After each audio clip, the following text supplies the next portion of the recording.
काय केला, 8वीचं पुस्तक पेज नंबर जर समजा 8वीचं जुनं पुस्तक, 8वीचं ओल्ड पुस्तक, बरोबर आहे.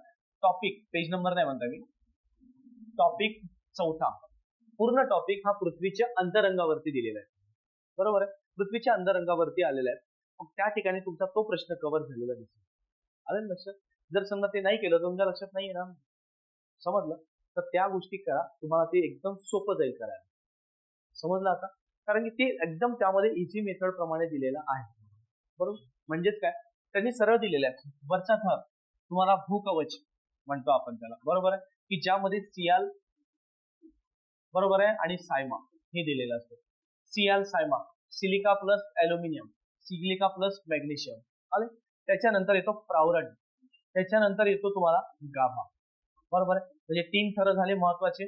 म्हणजे भूकवच त्याला क्रस्ट म्हणतो, प्रावरण त्याला मेंटल म्हणतो, आणि गाभा त्याला कोर म्हणतो. म्हणजेच भूकवच, प्रावरण आणि गाभा हे तिन्ही आलेले आहेत. त्याच्यानंतर बघा, याच्या व्यतिरिक्त प्रश्न तुम्हाला कसे विचारलेले आहेत, की ज्याचे 2 थर असतात ना, त्याचं कोणत्या शास्त्रज्ञाच्या नावाखाली त्याला विलगता असे म्हटले गेलेलं आहे, ते सुद्धा प्रश्न तुम्हाला आलेला दिसतोय तुम्हाला. म्हणजे तो प्रश्न, तो विभाग कोणत्या गटे, म्हणजे त्यामध्ये विचारले शास्त्रज्ञाचं नाव आहे, गटेनबर्ग म्हणा, मोह विलगता म्हणा, कॉनरॅड विलगता म्हणा, रेपेटी विलगता, कोणत्या यांनी कोणता विभागला गेलेला आहे तो सुद्धा तुम्हाला विचारलेला आहे, बरोबर आहे. त्याच्यानंतर परत प्रश्न आहे की उष्णतेचं प्रमाण, जसं तुम्ही वरच्या भागापासून खाली जाता तसं उष्णतेचं प्रमाण वाढत जाते की कमी होत जाते, ते सुद्धा तुम्हाला आयोगाने विचारलेलं आहे, बरोबर आहे.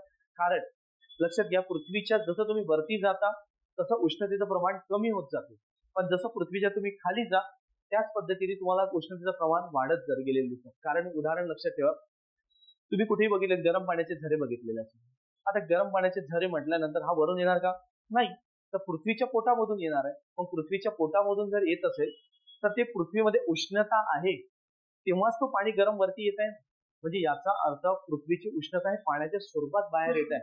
म्हणजे तुम्हीच विचार करा, पृथ्वीच्या खाली जसं जातोय ना तसं उष्णतेचं प्रमाण वाढत जातं.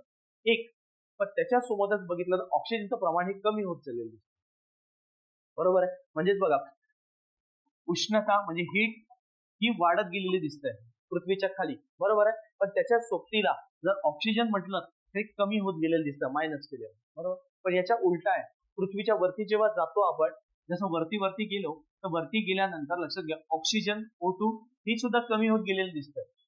पण उष्णता जर म्हटलं तुम्हाला, बरोबर आहे, हीट किंवा उष्ण जर विचार केला तर ही सुद्धा कमी होत गेलेली दिसते. म्हणून तर आपण हिल स्टेशन वरती जातो,